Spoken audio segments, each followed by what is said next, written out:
오늘은 교회 절기로 대림절 넷째 주일 예배를 드리고 있습니다. 그리고 내일은 성탄절 예배입니다. 여러분, 한 4세기경부터 교회들은 대림절, 성탄절 앞두고 넷째 주간을 대림절 첫째 주일, 둘째 주일, 셋째 주일, 넷째 주일 이렇게 예배를 드리면서 하나씩 의미를 담은 촛불을 밝혀오는 전통이 교회 안에 있었습니다. 그래서 대림절 첫째 주일은 기다림과 소망의 촛불을 밝힙니다. 대림절 둘째 주일은 회개의 촛불을 밝힙니다. 대림절 셋째 주일은 사랑과 나눔의 의미의 촛불을 밝힙니다. 그리고 오늘 대림절 넷째 주일은 만남과 화해의 주일의 의미를 담은 촛불을 밝힙니다. 촛불은 예수 그리스도를 상징하는 것이고 한 주일 한 주일 촛불을 밝히면서 빛이신 예수 그리스도께서 우리의 주님으로 우리에게 점점 더 가까이 오신다 하는 의미를 이 대림절 촛불 예식을 통하여 기독교인들은 그 의미를 나누었던 것입니다. 여러분, 대림절 기간에는 두 가지 의미가 있습니다. 하나는 2000년 전 이 땅 가운데 오신 예수 그리스도를 감사하고 마음에 영접하고, 또 하나는 다시 오실 예수 그리스도, 우리에게 재림을 약속해 주신 다시 오실 예수 그리스도를 기다리고 그분을 맞을 준비를 하는 신앙의 계절로 대림절을 기독교인들은 특별한 의미와 신앙으로 보내고 있습니다. 여러분, 제가 한번 여쭤보겠습니다. 이 신앙의 계절 잘 보내고 계십니까? 대답이 적으시군요. 이 기간 되어지면 교회와 기독교인들은 또 온 세계 사람들은 특별히 나누는 인사가 있습니다. 그 인사는 이것이죠. 메리 크리스마스. 여러분들은 멀뚱멀뚱 쳐다만 보고 계시지만 대부분은 이렇게 합니다. 제가 메리 크리스마스 하면 여러분들도 메리 크리스마스 가르쳐 드려야지 하시거든요. 제가 한 번 더 해볼게요. 메리 크리스마스. 이렇게 하시는 겁니다. 메리 크리스마스. 예. 전 세계의 모든 사람들이 이 시즌이 되어지면 예수를 알든 모르든 이렇게 인사합니다. 메리 크리스마스. 심지어는 제가 보니까요, 영화 같은 데 봐도 술집에서도 잔뜩 드시고서 정신이 없으신 상태에서도 이 시즌이 되면 메리 크리스마스 합니다. 여러분, 메리 크리스마스의 의미가 무슨 뜻인지 아시죠? 메리는 반갑고 즐겁고 기쁘게 라는 뜻이고, 크리스마스는 두 단어가 합쳐졌는데 그리스도, 메스는 예배하다, 경배하다, 미사를 드리다 이런 뜻입니다. 이 메리 크리스마스는 무슨 뜻인가 하면 술집에서 막 이만큼 되셔서 그냥 막 메리 크리스마스 이럴 인사가 아니고 즐거운 마음으로 기쁜 마음으로 예수님을 예배합시다 하는 인사인데 모르시죠, 그분들은. 그래서 그 인사를 하는 겁니다. 여러분, 잘 이해하셔야 됩니다. 크리스마스 성탄은 파티하는 날이 아닙니다. 가족끼리 쇼핑 가는 날이 아닙니다. 식구들끼리 맛있는 음식 먹으러 좋은 곳에 가고 여행 가는 시즌이 아닙니다. 성탄의 주인은 예수님이시거든요.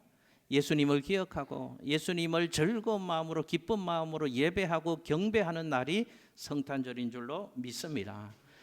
저희 딸이 고2인데요.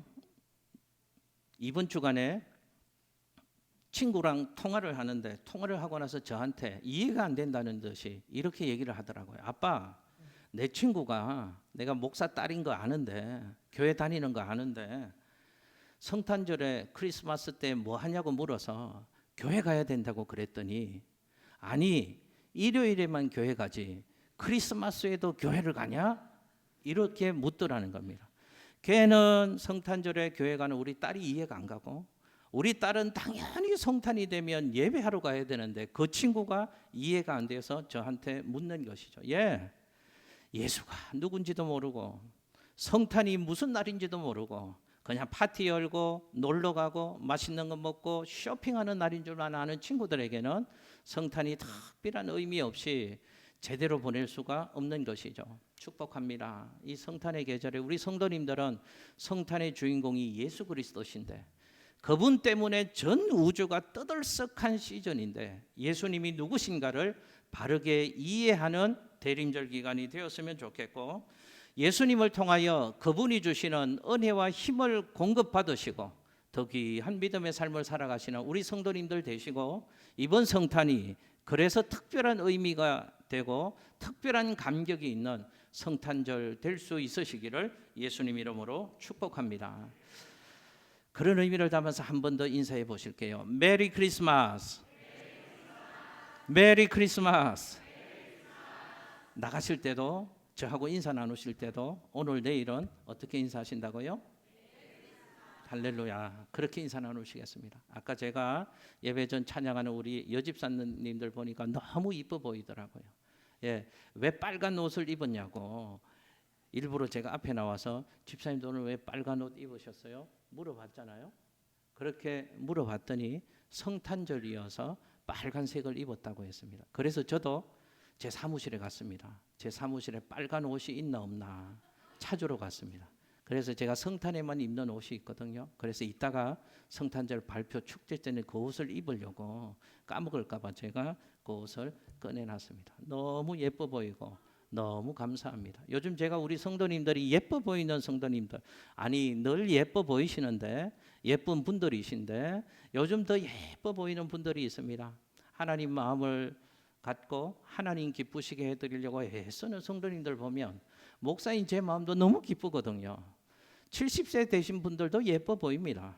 80세 되신 남자 권사님들도 멋있어 보이십니다. 제 눈에는 하나님 보시기에 얼마나 좋으실까. 그런 성도들이 가득한 우리 교회, 그런 성도들이 또 그 의미를 바로 알고 하나님을 바르게 예배하는 우리 성탄절 될 수 있기를, 그런 우리 교회 될 수 있기를 예수님 이름으로 축복합니다. 자, 예수님은 누구신가? 이사야 선지자의 예언의 말씀, 예수님이 탄생하기 BC 735년경 735년 전에 예수의 탄생을 예언하고 그 예수는 이런 분이라고 우리에게 교훈해 주신 이사야 선지자의 예언의 말씀, 이사야 9장의 말씀을 통하여서 예수님이 누구신가를 지난 주간에 이어 오늘도 살펴보겠습니다. 화면에 이사야 9장 6절 말씀, 예수님은 이런 분이시랍니다. 함께 읽습니다. 시작. 이는 한 아기가 우리에게 낳고 한 아들을 우리에게 주신 바 되었는데 그의 어깨에는 정사를 메었고 그의 이름은 기묘자라 모사라 전능하신 하나님이라 영존하시는 아버지라 평강의 왕이라 할 것임이라. 아멘. 할렐루야. 저런 분이 누구시라고요? 예수님이랍니다. 자, 복습 잠깐 하고 오늘 또 예수님에 대한 성경이 주는 교훈의 말씀을 나누겠습니다. 첫 번째로 우리 예수님, 아까 성가대도 그 찬양하시더라고요. 기묘자라 모사라 어깨에 정사를 메신 분이시라. 지난주 예배를 듣고 찬양하니까 더 은혜가 되시죠? 안은수 집사님 그러시죠? 그래야 되는데. 자, 한번 저 따라서 해볼게요. 그 어깨에는 정사를 메신 분, 그분이 누구시라고요? 예수님이다. 자, 잘 보십시오.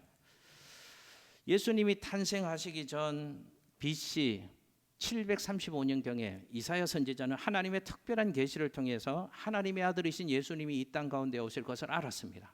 그리고 하나님의 뜻을 예언을 하는 내용입니다. 그리고 그분이 누구신가를 이스라엘 백성들에게 우리에게 알려줍니다. 근데 첫 번째로 아기가 날 것인데 그 아기는 누구신가? 그의 어깨는 뭘 메었다고요?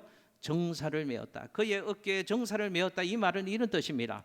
온 우주의 통치자로 오시는 분이 아기 예수시다.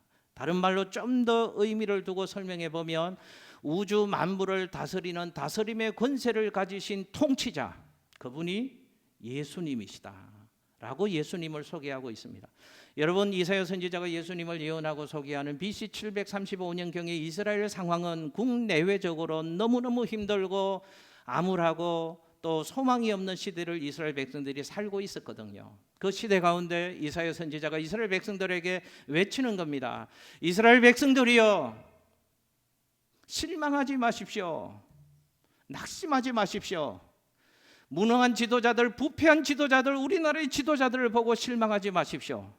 우리나라를 위협하고 있는 강대국들을 보고 두려움에 떨지도 마십시오. 낙심하지 마십시오. 강대국들을 의지하지도 마십시오. 우리가 믿고 따르고 의지해야 될 온 우주의 통치자 되신 예수 그리스도, 우리를 다스려 주시고 우리를 이끌어 주실 진정한 통치자 되신 예수님이 우리에게 오실 것입니다 라는 예언의 메시지, 위로의 메시지, 소망의 메시지를 이사야 선지자가 하나님의 특별한 계시 속에 이사야 선지자가 이스라엘 백성들에게 예수님을 소개하고 있는 내용입니다. 예수 그리스도가 누구신가? 그 어깨에 정사를 메신 분, 온 우주를 다스릴 수 있는 다스림의 권세를 가지신 통치자로 예수님이 우리 가운데 오실 것이라는 메시지를 이사야 선지자가 전하고 있는 것입니다. 그러므로 이스라엘 백성들은 강대국 의지하지도 말고, 그 당시 아수르, 애굽 강대국 의지할 것도 없고 사람을 의지할 필요도 없고 우리를 온전히 다스릴 수 있는 진정한 통치자 예수 그리스도를 신뢰하셔야 됩니다. 그분만을 의지하셔야 됩니다 하는 메시지를 이사야 선지자가 예수님을 소개하면서 전하고 있습니다. 두 번째는 예수님은 기묘자라 모사라 라고 예수님을 소개하고 있습니다. 예수님이 기묘자시랍니다. 놀랍고 기이하신 분이시랍니다. 지난 주간에 영어 한 단어 배운 거 생각나시나요? 예수님은 어떤 분이시라고요? 네. 예수님은 원더풀한 분이시다. 놀랍고 기이하신 분이시다. 그리고 그분은 모사라, 모사라는 말은 카운셀러의 의미가 있다고 말씀드렸습니다. 상담자. 보십시오. 기묘자라 모사다, 그 말은 예수 그리스도는 놀랍고 귀한 풍성한 지혜를 가지신 분이신데 그분이 우리를 위로해 주시고 안내해 주시고 상담해 주시는 우리 인생의 카운셀러가 되시는 분이시다. 예수님이 원더풀 카운셀러가 되시는 분이시다. 우리 인생은 때로 절망하고 넘어지고 아파하고 낙심하고 눈물 흘릴 때가 있지만 우리에게는 원더풀 카운셀러가 계십니다 라고 이사야가 하나님의 사람들에게 예수님을 소개하고 있는 것입니다. 오늘 세 번째 한번 저 따라서 해보실게요. 예수님은 전능하신 하나님이시다. 할렐루야. 예수님은 전능하신 하나님이십니다 라고 예수님을 우리에게 소개하고 있습니다. 여러분, 아까 예수님은 원더풀 카운셀러라고 말씀드렸습니다. 놀라운 지혜의 소유자시다. 그분이 예수님이시다 라고 말씀드렸습니다. 그런데 지혜는 우리 모두에게 꼭 필요한 것이고 중요한 것이지만 지혜만으로는 안 된다는 것을 우리는 기억해야 합니다. 해답은 알고 있는데 그 해답을 실천할 수 있는 능력이 우리에게 없다면 그 지혜는 아무런 소용이 없는 것이잖아요. 능력이 없는 지혜는 무용지물이라고 얘기할 수 있을 것입니다. 반대로 능력은 있는데 지혜가 없으면 그 가지고 있는 능력은 효용성을 갖지 못하는 것이죠. 그래서 능력이 없고 지혜만 가지고 있는 사람은 대체적으로 보면 사기꾼이 될 확률이 매우 많습니다. 그런데 지혜는 없고 능력만 있는 사람은 늘 다른 사람에게 이용만 당할 가능성이 매우 많습니다. 그래서 지혜도 있어야 되고 무엇도 있어야 된다고요? 능력도 있어야 되는 것입니다. 이사야 선지자가 예수님을 그렇게 소개합니다. 예수 그리스도는 원더풀 카운셀러, 그분에게는 놀랍고 기이한 지혜도 있으시지만 그 예수님은 전능하신 하나님이시기도 하십니다 라고 예수님을 우리에게 소개하고 있습니다. 한 단어로 얘기해 볼까요? 예수 그리스도는 전능하신 분이십니다 라고 예수님을 우리에게 소개하고 있습니다. 여러분 기억하십시오. 우리의 예수님은 전능하신 하나님이십니다. 우리 인생을 통째로 그분을 믿고 맡기기에 충분한 전능하신 하나님이 우리의 예수님이십니다.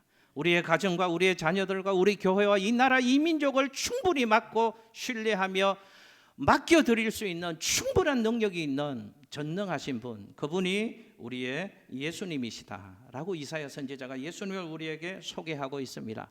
여러분, 성경에 전능하신 예수님을 소개하는 몇 구절의 말씀을 함께 살펴보겠습니다.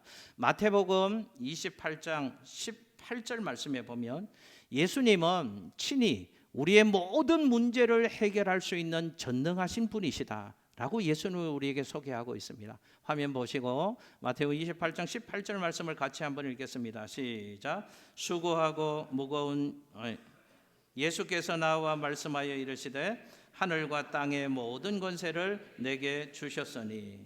아멘. 할렐루야. 하늘과 땅의 모든 권세를 가지신 분이시니까 하늘과 땅에서 해결하지 못할 문제가 전혀 없으신 전능하신 예수님이시다 라고 예수님을 우리에게 소개하고 있는 것입니다. 여러분 마태복음 11장 28절 말씀에는 예수님을 이렇게 소개합니다. 같이 한번 읽겠습니다. 시작. 수고하고 무거운 짐진 자들아 다 내게로 오라. 내가 너희를 쉬게 하리라. 아멘. 누가 해결해 주겠다는 것입니까? 예수님은 우리 인생길 걸어가면서 수고하고 무거운 짐진 것들의 그 모든 문제를 다 해결해 주겠다고 예수님이 우리를 초청하시는 것입니다. 내게 능력이 있다는 것입니다. 나는 전능하다는 것입니다. 그 문제가 내게만 가져오면 해결이 될 수 있다는 것을 예수님이 우리에게 말씀하고 계시는 것입니다. 예레미야 33장 27절 말씀도 화면을 보시고 같이 한번 읽어보실까요? 시작. 나는 여호와여 모든 육체의 하나님이라 내게 할 수 있는 일이 있겠느냐. 아멘. 할렐루야. 여러분 하나님께는 능치 못함이 전혀 없으신 분이신 줄로 믿으시기를 예수님 이름으로 축복합니다. 불가능이 전혀 없는 분, 그분이 우리의 예수 그리스도시다 라고 예수님이 우리에게 소개하고 있습니다. 여러분 우리에게는 불가능이 있지만, 우리에게는 연약함이 있지만, 그래서 때로는 아파하고 절망하고 한숨 쉬고 땅을 치고 후회할 때가 있지만, 우리와 함께 하시는 예수 그리스도 그분은 불가능이 전혀 없으신 전능하신 하나님이시다 라고 말씀하십니다. 그러므로 예수를 믿는 사람은 용기를 가져야 합니다.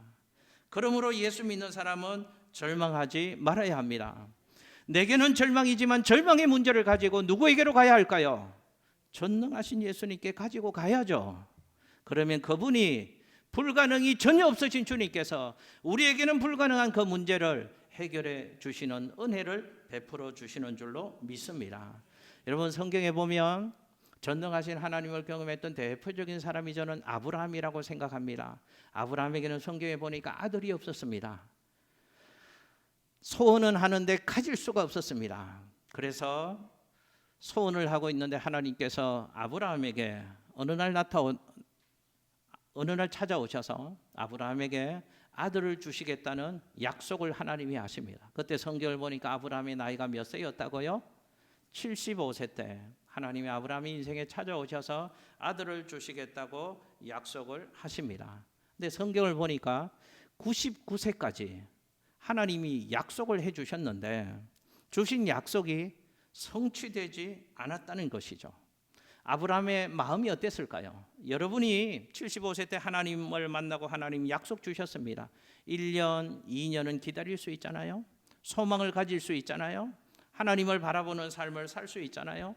근데 5년이 지나갑니다. 10년이 지나갑니다. 20년이 지나갑니다. 여러분의 그 믿음이 어떨까요? 의심이 생기지 않겠습니까? 불안하지 않겠습니까? 실망되지 않겠습니까?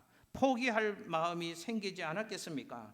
그래서 아브라함은 자기의 열심, 자기 의지, 자기 노력으로 하나님의 약속을 성취해 가려는 어리석은 모습도 성경에서 보입니다. 그러나 하나님께서 그건 하나님의 방법이 아니니까 하나님이 아브라함에게 그것을 허락하시지 않으셨습니다.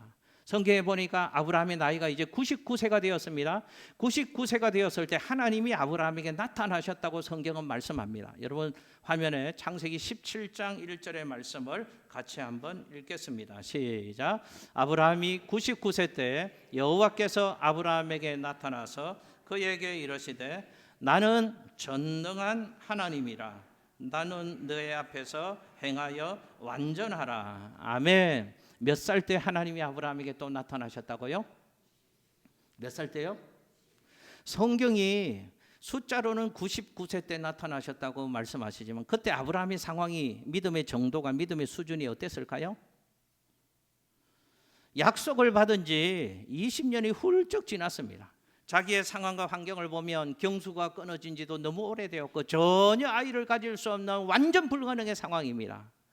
아브라함의 나이가 99세가 되었다. 그 말은 완전히 포기하고 있을 때, 그때를 의미하는 겁니다. 전혀 0.0001%의 소망도 가지지 못할 때, 아브라함이 완전히 포기하고 있을 때, 아브라함의 나이가 99세가 되었을 때, 그때 하나님이 아브라함에게 나타나셨답니다. 그리고 다른 말씀하시지 않으셨습니다. 하나님의 전능하심을 아브라함에게 알려주셨습니다. 나는 어떤 하나님이라고요? 나는 전능한 하나님이라. 하나님의 전능하심을 완전히 절망하고 있는 아브라함에게 다시 한번 선포해 주시는 것입니다. 이런 뜻입니다. 아브라함아, 너 왜 실망하고 있니? 아브라함아, 너 왜 낙심하고 있니? 아브라함아, 너 왜 절망하고 있니? 아브라함아, 너 왜 포기하고 있니? 나는 전능한 하나님이다. 무슨 뜻입니까? 소망을 전혀 가질 수 없는 불가능한 상황 속에서도 하나님이 역사하시면 이루어진다는 믿음을 가질 것을 하나님께서 아브라함에게 말씀하시는 것입니다. 하나님은 하실 수 있으시다는 뜻입니다. 하나님이 하시면 된다는 뜻입니다. 여러분, 저는 2024년 새해 강단 위의 글씨를 우리 성도님들이 1년 동안 바라보고 붙잡고 소망해야 될 말씀을 이 글씨에서 바꾸려고 합니다. 하나님이 하십니다 라는 글씨를 새해 첫째부터 세우려고 합니다. 여러분, 제가 어젯밤에 잠을 못 잤습니다. 왜 잠을 못 잤는가 하면 비전센터 건축위원회에서 한 달 전쯤에 설계도 업체를 세 군데를 불러서 설계도 작업을 요청했습니다. 설명회를 가지고 요청했습니다. 그 두 군데 업체에서 설계도를 나름대로 작성을 해서 저희 건축위원회와 만나는 시간이 있었거든요. 그 뒤로부터 제 가슴이 뛰고요. 잠을 못 자겠습니다. 그림을 봤거든요. 와, 이게 우리 교회인가? 여러분, 제가 10년 전에 2014년 11월 저희 교회에서 처음 와서 담임 목사 취임식을 할 때 그때 교회 모습이 생각납니다. 빨간 벽돌의 2층 교회, 그리고 앞에는 마당이었고요. 밑에 흙마당에서 이렇게 2층 본당으로 올라가는 그 계단, 우리 성도님들은 아시죠? 그 계단이 있고 2층의 교회 모습이었는데 이 성전을 지을 때도 다들 힘들다고 했습니다. 다들 우리 교회 성도님들 가난하고 힘든 분들이니까 성전 크게 지으면 못합니다, 목사님. 다들 제게 주는 진심 어린 충고였습니다. 그런데 우리가 할 수 없는 일들을 이렇게 만들게 하나님이 하신 것입니다. 뒤돌아보면 우리가 한 게 아닙니다. 우리가 뭘 얼마나 기도했나요? 우리가 얼마나 헌신을 했나요? 우리가 한 게 아닙니다. 하나님이 하신 것입니다. 그런데 또 비전센터를 꿈꾸거든요. 그 그림을 봤습니다. 대략적인 그림을.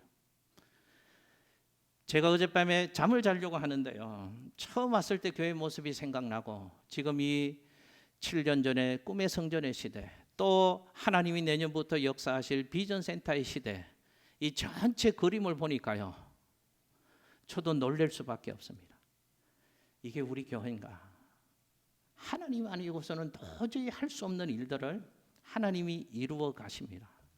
우리를 보면, 저를 보면, 여러분들을 보면 도저히 할 수 없는 일들이니까요. 믿음의 눈이 열리지 않은 사람은 상황으로만 해석하고 판단하는 사람은 못한다고 할 것이죠. 그러나 99세에 아브라함에게 나타나신 하나님이 제게도 말씀해 주십니다. 나는 전능한 하나님이라. 하나님이 하시면 될 줄로 믿습니다. 여러분, 혹시 인생길 걸어가면 너무 큰 문제를 만나서 어렵고 힘든 숙제를 만나서 아파하고 절망하고 낙심하고 계신 성도님들이 계십니까? 믿음의 눈을 좀 여십시오. 전능하신 하나님을 바라보시기를 예수님 이름으로 축복합니다. 전능하신 하나님께 불가능한 문제를 가지고 기도할 수 있게 되시기를 예수님 이름으로 축복합니다. 여러분, 네 번째, 예수님은 영존하시는 아버지라고 말씀하십니다. 저 한번 따라해 보실까요? 예수님은 영존하시는 아버지라. 할렐루야. 무슨 말인가요? 예수님은 영원한 우리의 아버지가 되어 주시려고 이 땅에 오신 분이 예수님이시다 라고 예수님이 우리에게 소개하고 있습니다. 이 말은 예수님은 우리의 아버지가 되시는 분이신데 육신의 아버지와는 다르다는 것을 특별히 강조하고 있습니다. 육신의 아버지는 제한이 있고 한계가 있습니다. 유한합니다. 그러나 예수 그리스도 그분은 우리의 어떤 아버지가 되어 주신다고요? 영원한 아버지가 되어 주신다고 말씀을 하시는 것입니다. 여러분, 우리가 우리의 믿음을 고백할 때 주기도문을 합니다. 예수님 가르쳐 주신 기도를 합니다. 시작이 어떻게 되시나요? 하늘에 계신 우리 아버지여 라고 기도가 시작됩니다. 여러분, 이 말은 두 가지 의미가 있습니다. 하나님의 처소가 하늘에 있다는 것을 우리에게 가르쳐주는 의미 하나도 있고, 또 하나는 하나님은 이 땅에 있는 육신의 아버지와는 다른 아버지시다 라는 것을 우리에게 교훈해 주시는 말씀입니다. 여러분, 지금까지 예수님이 어떤 분이신가를 배웠습니다. 그 어깨에 정사를 매신 분이시다. 기묘자라 모사라 원더풀 카운셀러가 되시는 분이시다. 예수님은 전능하신 하나님이시라 라고 배웠습니다. 그런데 그 예수 그리스도가 우리의 뭐가 되신다고요? 우리의 영원한 아버지가 되어 주신다는 것입니다. 아니, 이 얼마나 복되고 가슴 떨리는 말씀입니까? 어깨에 정사를 매시는 분, 원더풀 카운셀러, 전능하신 하나님, 그 예수 그리스도가 나의 영원한 아버지가 되어 주신다. 여러분, 저는 신앙생활 하면서 몇 가지 그 단어만 마음속에 생각해도 가슴 울렁이고 은혜가 되는 단어가 있습니다. 하나는 은혜라는 단어입니다. 은혜는 받을 자격 안 되는 인생에게 값없이 거저 주시는 하나님의 사랑이거든요. 나를 아무리 살펴보아도 하나님의 사랑받을 자격 한 구석도 없는 완악하고 무지하고 불충성스러운 존재인데 나를 은혜로 자녀 삼아 주시고 사랑해 주신다. 은혜만 묵상해도 막 가슴 떨리는 거 있죠. 또 하나 단어는 하나님 아버지라는 단어입니다. 하나님이 나의 아버지가 되어 주신다. 여러분, 같이 한번 저 따라서 해보실까요? 하나님 아버지. 한번 더요. 하나님 아버지. 여러분, 저도 힘들 때가 있잖아요. 마음이 너무 아플 때가 있잖아요. 그때 저를 살리고 저를 다시 세우고 저를 하나님의 은혜의 장정에 푹 안아주시는 귀한 단어가 뭔지 아십니까? 이 고백입니다. 하나님 아버지.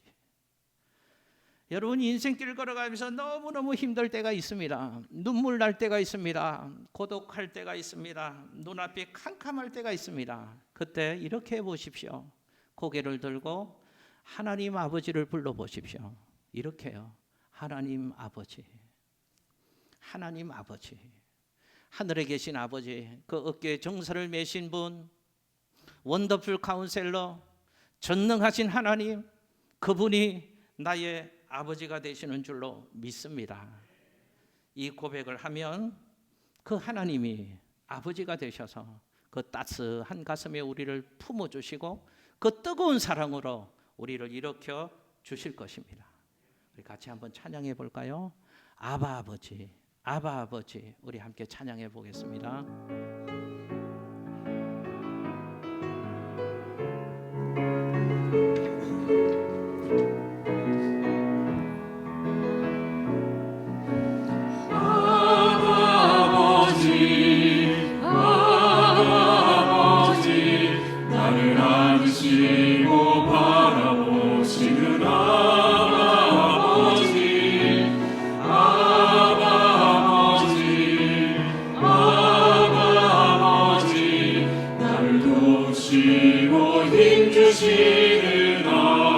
다시 한번 처음부터 고백합니다. 아바 아버지, 아바 아버지, 아바 아버지, 나를 안으시고 바라보시는 아바 아버지, 아바 아버지, 아바 아버지, 나를 도우시고 힘주시는 아버지.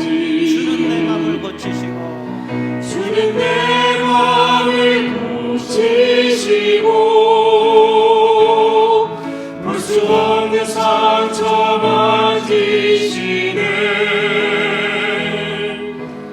나를 아시고 나를 이해하시네. 내 영혼 새롭게 세우시네.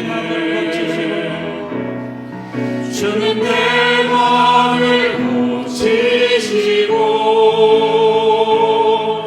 볼 수 없는 상처 만지시네. 나를 아시고 나를 이해하시네.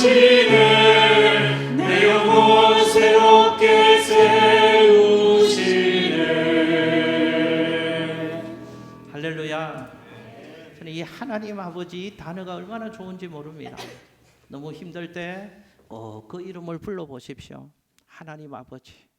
다른 기도 나오지 않을 때가 있습니다. 저도 기도는 해야 되겠는데 기도가 안 나옵니다. 그때 한마디 믿음으로 고백합니다. 모든 것 담아서 하나님 아버지, 하나님 아버지, 하나님 아버지. 한없이 그 이름을 부르면 그 하나님, 나의 아버지 되신 그분이 따스한 품으로 나를 안아주십니다. 그리고 뜨거운 사랑으로 우리를 다시 일으켜 주십니다. 축복합니다. 하나님 아버지가 계십니다. 하나님 아버지 계십니다. 그 이름을 부르고 그 사랑 힘입어 살아가시기를 예수님 이름으로 축복합니다. 마지막 하나요. 예수님은 평화의 왕이시다 라고 예수님을 소개합니다. 여러분, 예수 그리스도 그분은 평화의 왕이십니다. 평화의 왕이신 예수님을 모실 때 그곳에 평화가 있습니다. 평화의 왕이신 예수님이 평화를 선물로 주실 때 평안할 수 있다는 것입니다. 여러분, 화면에 요한복음 14장 27절 말씀, 예수님이 하시는 말씀을 함께 나누겠습니다. 시작. 평안을 너희에게 끼치노니 곧 나의 평안을 너희에게 주노라. 내가 너희에게 주는 것은 세상이 주는 것과 같지 아니하니라. 너희는 마음에 근심하지도 말고 두려워하지도 말라. 아멘. 할렐루야. 예수님만이 참 평안을 우리에게 주실 수 있는 것입니다. 세상이 줄 수 없는 평안이 예수 안에 있다니까요. 세상이 알 수 없는 평안이 예수 안에 있다니까요. 폭풍 속에서도 누릴 수 있는 그 참 평안이 예수 안에 있는 사람에게는 있습니다. 왜 그런지 아십니까? 예수님은 평화의 왕이셔서 예수님을 왕으로 모실 때, 그분의 다스림을 받을 때 그곳에 하나님 나라가 이루어지고 세상이 줄 수도 없고 알 수 없는 그 평화가 그곳에 임하기 때문에 그렇습니다. 여러분, 혹시 애쓰고 수고하는데도 참된 평화를 누리지 못하시는 삶을 사시는 분이 있다면 평화의 왕이신 예수님을 내 마음에, 내 인생의 주인으로 모셔야 합니다. 그분의 다스림을 받아야 합니다. 그때 참 평화가 그 인생 가운데, 그 가정 가운데 이루어질 것입니다. 우리는 돈이 없어서 그런 줄로 압니다. 우리는 좋은 직장이 없어서 그런 줄로 압니다. 우리는 큰 집에 살지 않아서 그런 줄로 압니다. 그래서 돈을 쫓아가고요, 큰 집에 욕심을 내고요, 좋은 직장만 쫓아갑니다. 아닙니다. 주님이 계시지 않기 때문에 참된 평화가 없는 것입니다.